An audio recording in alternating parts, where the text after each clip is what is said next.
Muy buenas, ¿cómo están? Mi nombre es Andrés Burgos y bueno, a continuación pues voy a hacer la explicación de unos temas los cuales fueron asignados por nuestro profesor en la asignación número 6 en la materia de física mecánica.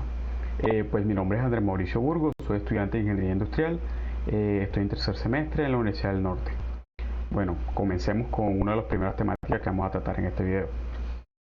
Entonces, pues la primera temática que vamos a tratar en el video es el torque. ¿Qué es el torque? El torque es la magnitud en la cual pues una fuerza es capaz de mover un cuerpo y ponerlo a rotar. ¿Ya? El movimiento no va a ser pues en una partícula, sino que va a ser en un sólido y el sólido va a rotar. Y este movimiento pues está compuesto por una fuerza y por una distancia. Y su símbolo está simbolizado como una T minúscula, como la pueden ver en la pantalla. Sigamos. Entonces, ya vemos que el torque está, pues es igual a más o menos de la fuerza por la distancia. Pero hay que ser muy cuidadosos con esta distancia, porque la distancia quiere decir el brazo de palanca. Y pues el brazo de palanca pues debe ser perpendicular, como lo dice en la diapositiva, que debe ser perpendicular a la línea de acción de la fuerza. Entonces, siempre que a ti te den en un ejemplo que tengas que hallar el torque y la fuerza no llegue hasta su brazo de palanca y ya esté bien definido, tú mismo lo tienes que escribir, buscando que esa línea de fuerza sea perpendicular 90 grados a al brazo de palanca, y ahí ya vas a poder hallar esa distancia. Y bueno, se estarán preguntando qué estará haciendo este joven de la fotografía en esta diapositiva.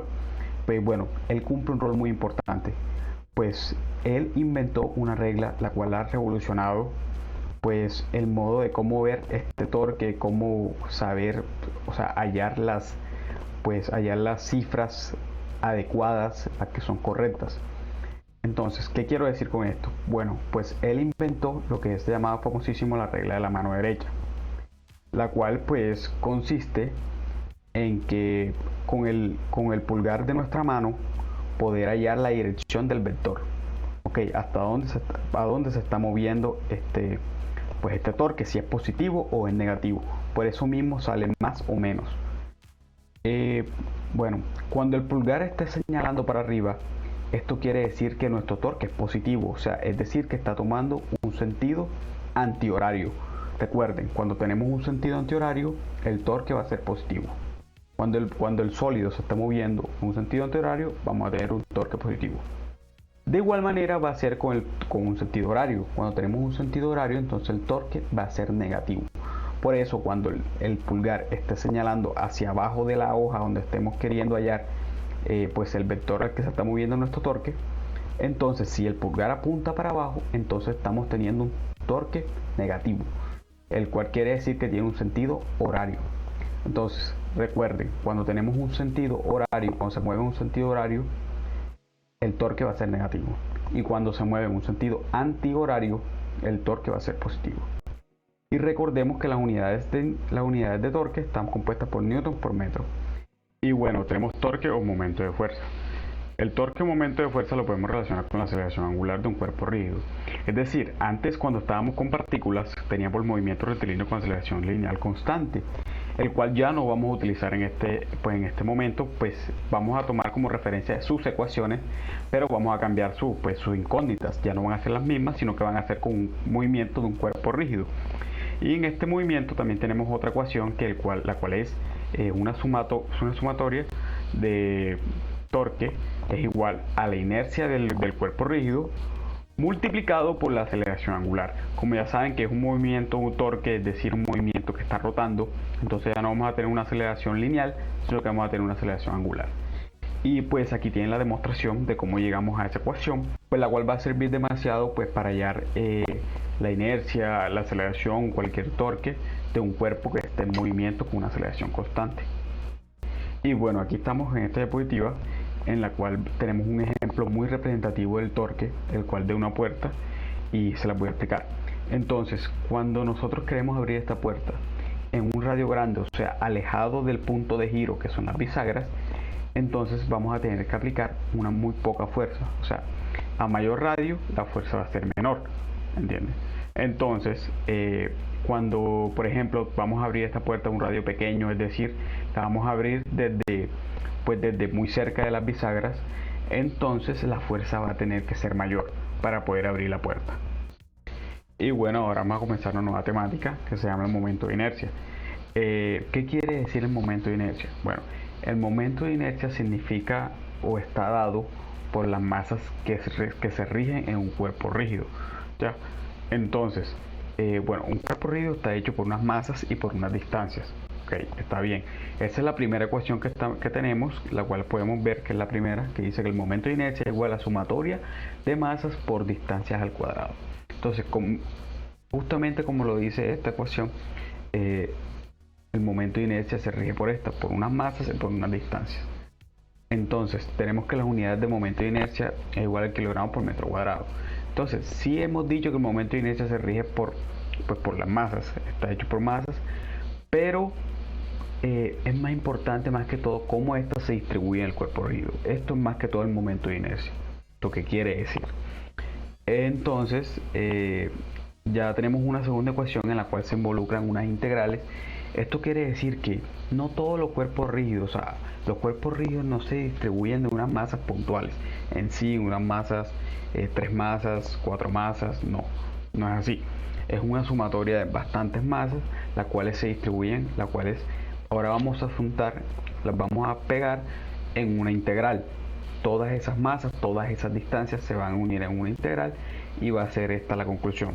El momento de inercia va a ser igual al radio al cuadrado por la diferencial de masa. Tenemos unas distancias, tenemos unas masas, las cuales son nuestras incógnitas en las integrales. Y tenemos una segunda integral que ya sí depende ya de un volumen y también de una densidad. Entonces es lo mismo que la anterior, pero ya un poquito más avanzada, en unos casos mucho más específicos, los cuales nos dan ya la densidad y tenemos que hallar el volumen de supuestamente, digamos que de un cilindro o de una esfera. Entonces ya son casos más específicos. Y bueno, continuamos. Aquí tenemos el momento de inercia de diversos cuerpos y aquí tenemos unos momentos de inercia que ya están preestablecidos en unos cuerpos ya específicos, como lo podemos ver, y ya depende del eje donde están. Dependiendo del eje, de ahí va a cambiar el radio y va a cambiar pues muchas cosas que ya no van a ser iguales. Entonces sí depende, muy importante el eje, donde está el eje. Por ejemplo, en la varilla tenemos que el eje está a través del centro. Entonces cuando tenemos una varilla y el eje pasa a través de su centro, entonces va a ser 1/12 de la masa por su longitud, que podemos verla, que está connotada, al cuadrado. A diferencia, tenemos otra varilla, pero ya el eje ya no está en el centro, sino que está en un extremo. Entonces el momento de inercia va a ser 1/3 de la masa de la longitud al cuadrado. Va a ser diferente. Entonces siempre enfoquémonos en el eje. Cuando nos digan en un problema, el eje se está pasando por el centro, se está pasando por un extremo, entonces es muy primordial que lo tengan en cuenta y sepan leer muy bien el ejercicio. Y bueno, continuemos. Ahora tenemos el teorema de los ejes paralelos. ¿Qué quiere decir el teorema de los ejes paralelos? Esto quiere decir que un cuerpo rígido no tiene solamente un momento de inercia, es decir, tiene infinitos. ¿Por qué? Porque en un cuerpo rígido son infinitos los ejes en el cual puede girar. Entonces ya podemos hallar el momento de inercia en ese cuerpo rígido, no solamente en su centro de masa, sino en otro punto específico. Y esto está definido por esta ecuación. El momento de inercia en el punto que vemos que queremos hallar, el momento de inercia, va a ser igual al momento de inercia del centro de masa de ese cuerpo rígido, sumado con su masa, multiplicado por la distancia en la que está, la distancia que hay entre ese punto y el centro de masa, elevada al cuadrado.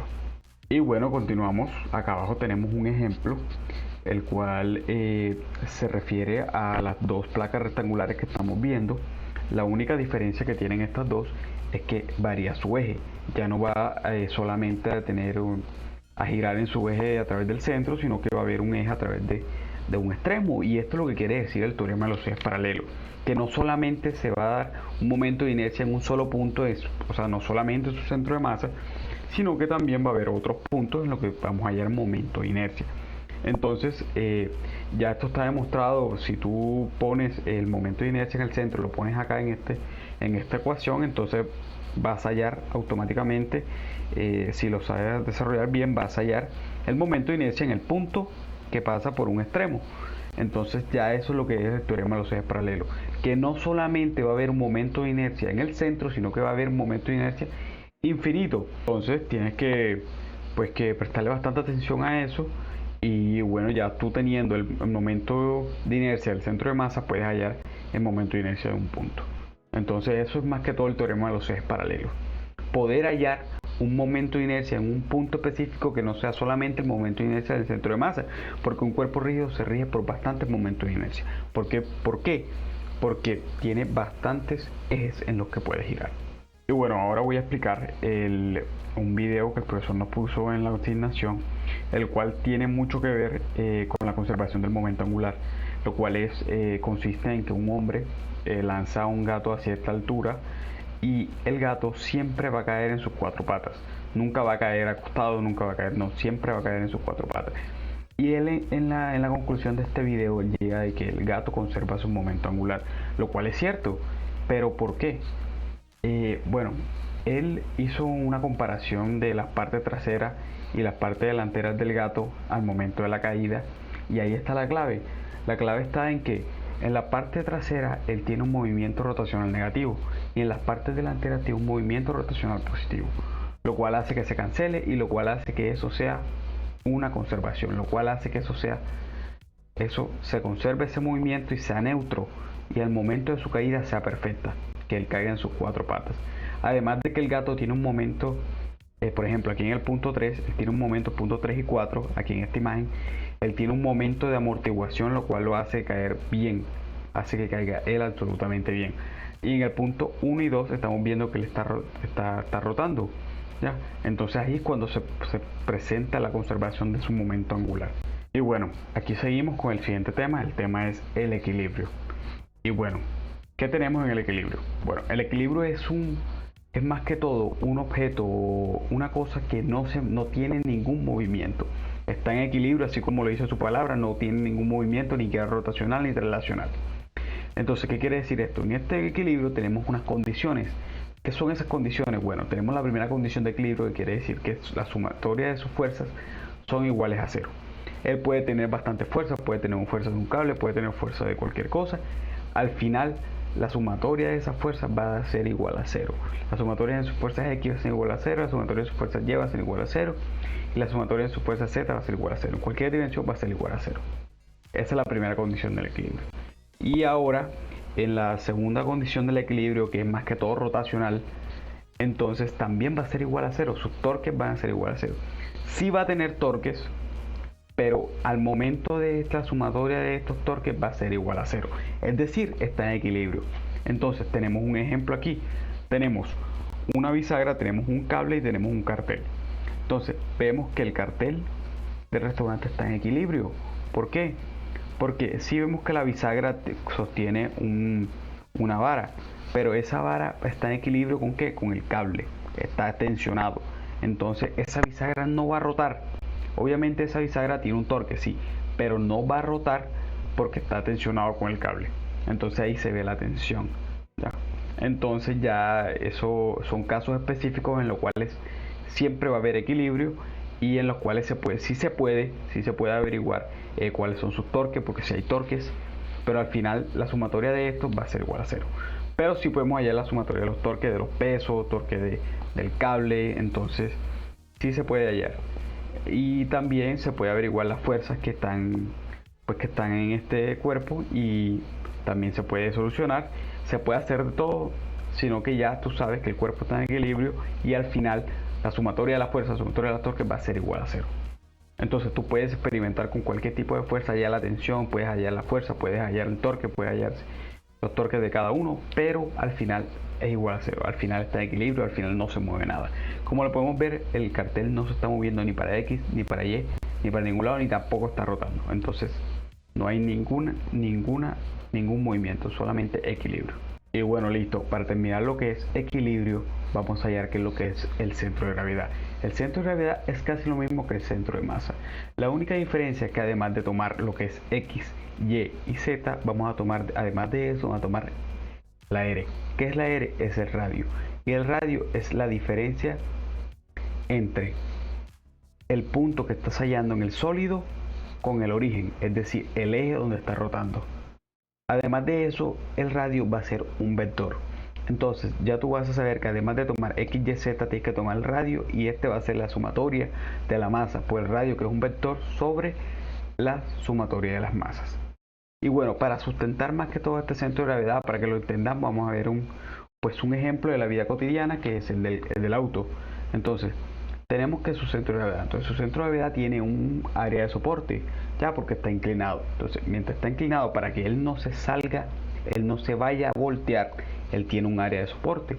Entonces, si su centro de gravedad está entre esa área de soporte, el carro no tiene por qué voltearse. El carro va a quedar totalmente ahí donde está, va a estar en equilibrio. Entonces, tenemos la primera situación que es como la que acabamos de decir, que es donde él se encuentra en equilibrio porque su centro de gravedad está en su área de soporte. Pero tenemos una segunda situación, que es la situación de abajo, la que dice que cuanto más alto esté el centro de gravedad, menor será la inclinación necesaria para que el vehículo se vuelque. Entonces, en este caso tenemos que como está más inclinado,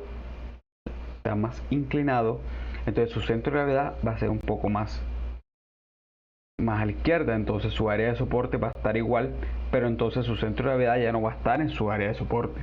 Esto quiere decir que el vehículo es probable que que se doble, que se vuelque. Entonces esto es lo que es el centro de gravedad. Y bueno, listo, eso ha sido todo. Muchas gracias por ver el video. Si te ha gustado, dale like.